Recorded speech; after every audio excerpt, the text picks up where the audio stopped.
മരിച്ചുപോയവർക്ക് വേണ്ടി പ്രാർത്ഥിക്കണം. അത് നമ്മുടെ ഔദാര്യമല്ല. ഇപ്പം ഞാൻ ചോദിക്കട്ടെ, നിങ്ങളുടെ വീട്ടിൽ നിന്ന് ആരെങ്കിലും മരിച്ചു കഴിഞ്ഞാൽ എത്ര നാൾ ആ വ്യക്തിക്ക് വേണ്ടി പ്രാർത്ഥിക്കണം? എത്ര നാൾ പ്രാർത്ഥിക്കണം?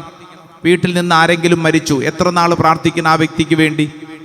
ചിലർ 41 ദിവസം പ്രാർത്ഥിക്കുന്നു, 31 ദിവസം പ്രാർത്ഥിക്കുന്നു, 1 വർഷം പ്രാർത്ഥിക്കുന്നു. പിന്നീട് എല്ലാ വർഷവും നവംബർ മാസം 2-ാം തീയതി സെമിത്തേരിയിൽ വന്ന് കല്ലറയുടെ മുമ്പിൽ പൂക്കൾ വെച്ച് പോയാൽ മതിയോ?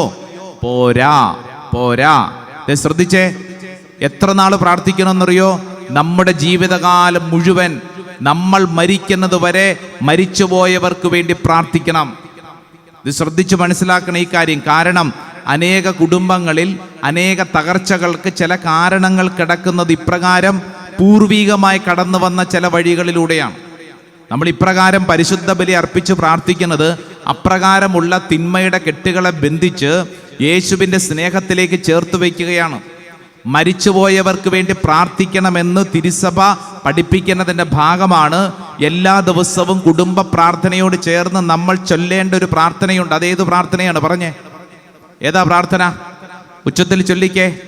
മരിച്ച വിശ്വാസികളുടെ ആത്മാക്കൾക്ക് തമ്പുരാന്റെ മനോഗുണത്താൽ മോക്ഷത്തിൽ ചേരുവാനിടയാകട്ടെ.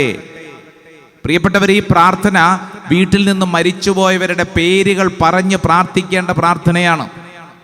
അങ്ങനെ പ്രാർത്ഥിക്കണം. അങ്ങനെ പ്രാർത്ഥിച്ചാൽ എന്താ മെച്ചം? രണ്ടുണ്ട് മെച്ചം. ഒന്നാമത്തെ ഗുണം എന്താണെന്നറിയാവോ? നമ്മുടെ പ്രാർത്ഥന വഴി ഇവര് സ്വർഗ സൗഭാഗ്യം പോകും. കാരണം മരിച്ചുപോയവർക്ക് സ്വയം പ്രാർത്ഥിച്ച് രക്ഷപ്പെടാൻ പറ്റുന്നില്ല. എന്നാൽ നിന്റെയും എൻ്റെയും പ്രാർത്ഥന വഴി അവർക്ക് സ്വർഗ സൗഭാഗ്യം ലഭിക്കും. രണ്ടാമത്തെ ഗുണം എന്താണെന്നറിയാവോ? നമ്മൾ പ്രാർത്ഥിക്കുന്നത് കണ്ട് നമ്മുടെ മക്കള് നമ്മൾക്ക് വേണ്ടി മരിച്ചു കഴിയുമ്പം പ്രാർത്ഥിക്കും.